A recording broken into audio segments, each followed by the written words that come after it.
श्री स्वामी समर्थ. मी मोहिनी विजय निंबाळकर आणि तुमचं आपल्या यूट्यूब चॅनलमध्ये खूप खूप स्वागत आहे. 10 जून मंगळवारचा दिवस, ज्येष्ठ पौर्णिमेचा दिवस आणि ह्या दिवशीच आली आहे वटपौर्णिमा. पौर्णिमा खास करून विवाहित महिलांसाठी खास असते. पतीसाठी ह्या दिवशी महिला व्रत करतात, त्यांच्या दीर्घायुष्यासाठी प्रार्थना करतात.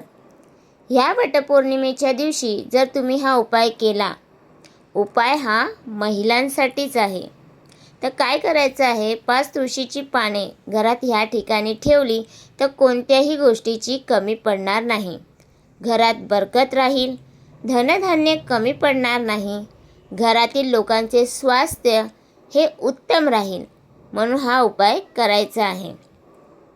आणि ह्या उपायासाठी तुम्हाला फक्त 5 तुळशीची पाने लागणार आहेत. वटपौर्णिमेच्या दिवशी तुम्ही 5 तुळशीची पाने तोडून घ्यायची आहेत. ती तुळशीची पाने धुवून ती देवघरात तुम्हाला ठेवायची आहेत. देवघरात ठेवल्यानंतर आपण दररोज नित्यनियमाने देवपूजा करतो, ती तुम्हाला करायची आहे. नंतर तुम्हाला दिवा लावायचा आहे आणि अगरबत्ती लावायची आहे. नंतर आपण त्या तुळशीच्या पानावरती हळदी, कुंकू, अक्षता टाकून त्यांची पूजा करायची आहे. आणि हे सर्व झाल्यानंतर आपण ती तुळशीची पाने, त्यातील 5 तुळशीची पाने आपण वेगवेगळ्या ठिकाणी ठेवून द्यायची आहे.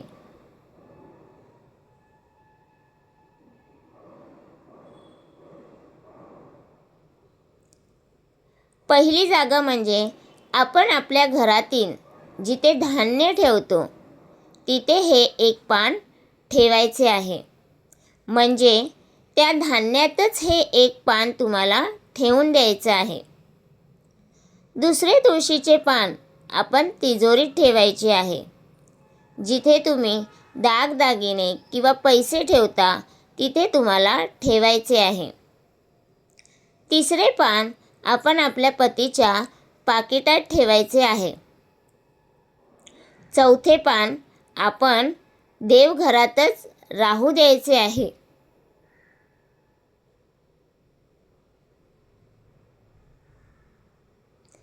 पाचवे पान आपण आपल्या गॅस ओट्यावर ठेवायचे आहे. अशा प्रकारे आपण 5 तुळशीची पाने ठेवून द्यायची आहे. ह्या पानांपैकी आपण गॅस ओट्याजवळील पान आणि देवघरातील पान आपण दुसऱ्या दिवशी काढून घेऊ शकता, कारण ते तिथे खराब होईल. म्हणून तिथून ते आपण तुळशीच्या वृंदावनात ठेवून द्यायचे आहे, किंवा त्या पानाला तुम्हाला विसर्जित केलं तरीसुद्धा चालेल.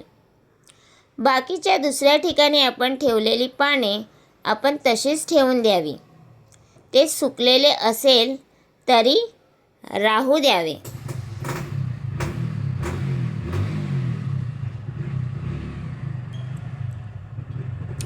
अशा पद्धतीने आपण 10 जूनला म्हणजे मंगळवारी ही 5 तुळशीची पाने आपण ठेवायची आहे. तुम्हाला कोणत्याच गोष्टीची कमी राहणार नाही. तर तुम्हाला हा माझा व्हिडिओ कसा वाटला प्लीज कमेंट करून नक्की सांगा. व्हिडिओ आवडल्यास लाईक करा, कमेंट करा आणि शेअर करायला विसरू नका. आणि तुम्ही अजूनपर्यंत आपल्या चॅनलला सबस्क्राईब केलं नसेल तर प्लीज जाऊन नक्की सबस्क्राईब करा. श्री स्वामी समर्थ.